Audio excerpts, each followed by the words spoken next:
You want to go on safari. I think that's a brilliant idea.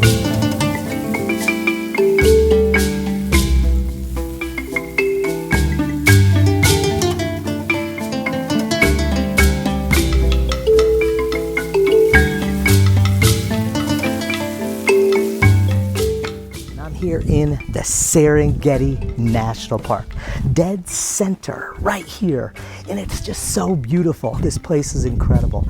In the description below, I'm going to tell you where I am and what I recommend. But for right now, number one, plan.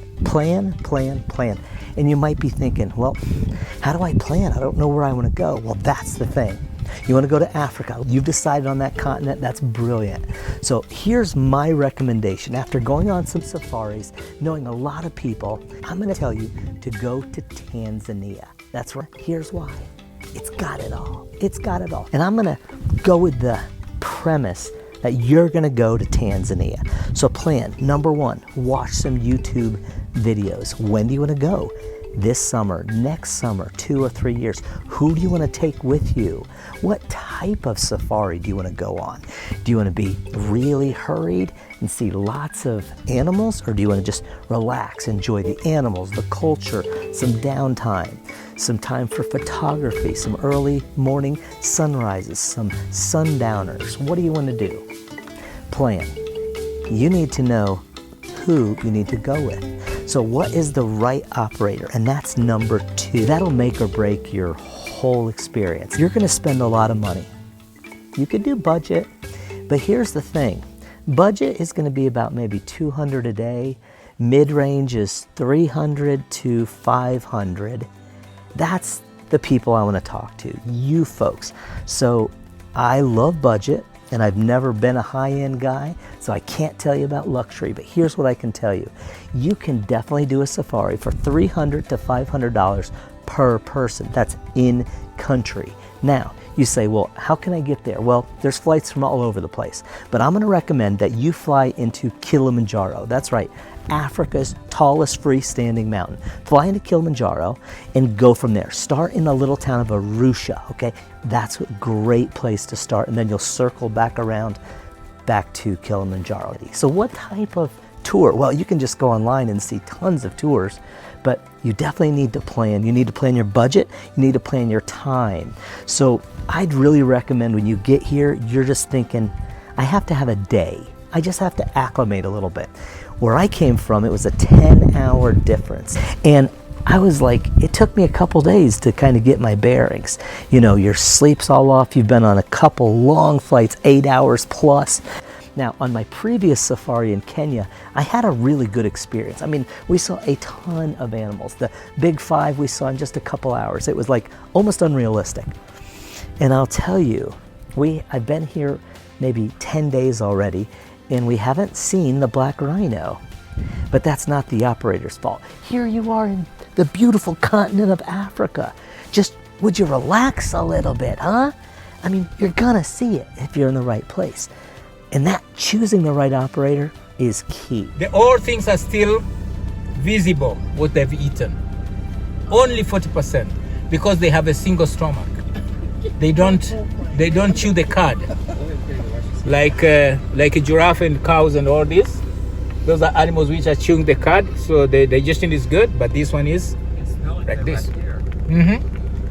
Yeah, but it's a very good medication. You know, I can order this like now, and I can take my sandwich and eat. Oh, yes, right. Sure.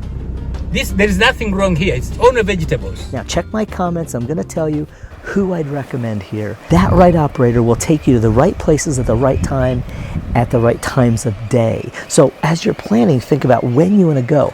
So this is June, okay? It's the beginning of high season. Now it's dry season. So of course people are going to come here they're just flocking in. Just a couple hours ago, we saw a pride of lions just laying there. There was at least 20 or 30 Jeeps packed with people from all over the world. It's that special of a place. But that right tour operator is going to get you the right accommodations, so you're not just one-nighting everywhere. And you're also not staying 5 nights in one place, and you're just like, come on, I want to go somewhere else. You know, Tanzania is pretty big, and especially the Serengeti, like the gem, the jewel of Tanzania is just amazing. That right tour operator is going to set you up for success. You've decided you're going to do it. You're going to go with this operator. Now it's time to start packing.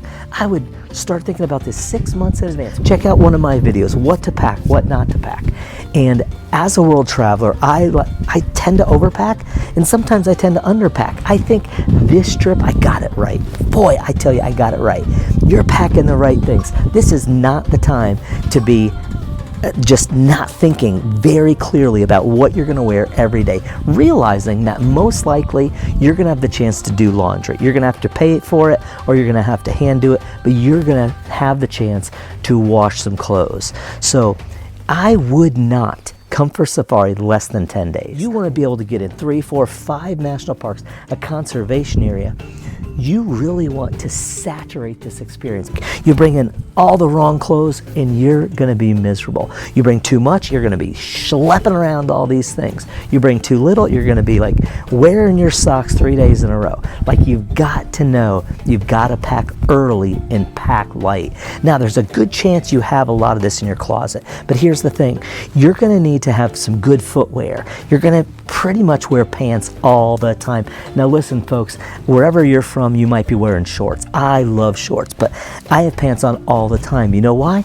Because there's bugs, there's insects, there's snakes, there's tsetse flies. Ooh, I got bit by one today. Ooh, did it hurt good. I was like, yeah, it was awesome. And I was fully clothed, but here's the thing. You have the sun, the brutal sun. You have dust. You're wearing shorts or shorts. You don't want that dust going up. You know, it's just, you've got to be able to pack right, okay? Number 4, you got to stay healthy. So water. When you stay healthy, you're having your vitamins, you're kind of checking your sleep patterns. It's going to make for so much of a better safari. You should definitely make sure that you talk to your doctor about what you should take, if you're going to take anything before, during, or after the trip. You know, some people take yellow fever or malaria. You know, some people get that Montezuma's revenge, but stay healthy. I'll give you some pro tips of staying healthy and not drinking the tap water. Here's a pro tip. Just put a washcloth over the faucet. That'll remind you, and put a bottled water there. So try to remember that even though you're so excited to be here, you just have to relax. Some of it's your stress level. Like, for example, you're on safari and you're like, I have got to see tons of animals. And you know what? You will.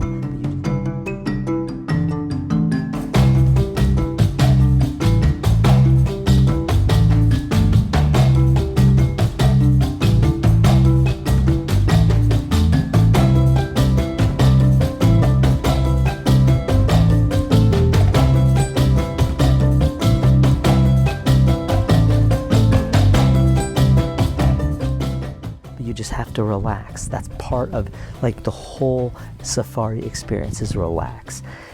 The next thing I want to tell you is number 5, and that is to be patient. To be patient. So this is a third world country, and the thing you need to know about that is they are very relationship based. Jambo bwana, habari gani? Nzuri sana. Wageni twawakaribisha. Tanzania yetu hakuna matata. Tanzania yetu hakuna matata. We come from maybe a first world country, but in the third world, you are providing so many people with jobs by coming here and spending your tourism dollars. Open and shut, open and shut. The doors on the bus go open and shut. All through the town. I've been here 10 days. We've had 3 flat tires. That's right, 3 flat tires. I mean, the roads are just, wow, they are just wicked. And you just need to be patient, because sometimes, you know, if you hear there's elephants over there or a kaleidoscope of giraffes over here and you're like, I want to go. You just have to relax. Now, as you plan, think about, do you want your own vehicle? Are you going to pay like in a 6-seater plus the guide who's the driver? And then you can kind of not dictate, but you can suggest to the driver, we really are all about leopards. Let's go find leopards. Or every zebra I see, I want to take a picture of. I just love black and white. And pay patience is really important here. So a lot of times things don't work out with electricity. You might not have water, hot water, I'm sorry, or water, and you just have to relax. Check out my other videos. I'm going to shoot a whole lot more as I just gain so much more knowledge of safari and how you can best enjoy it.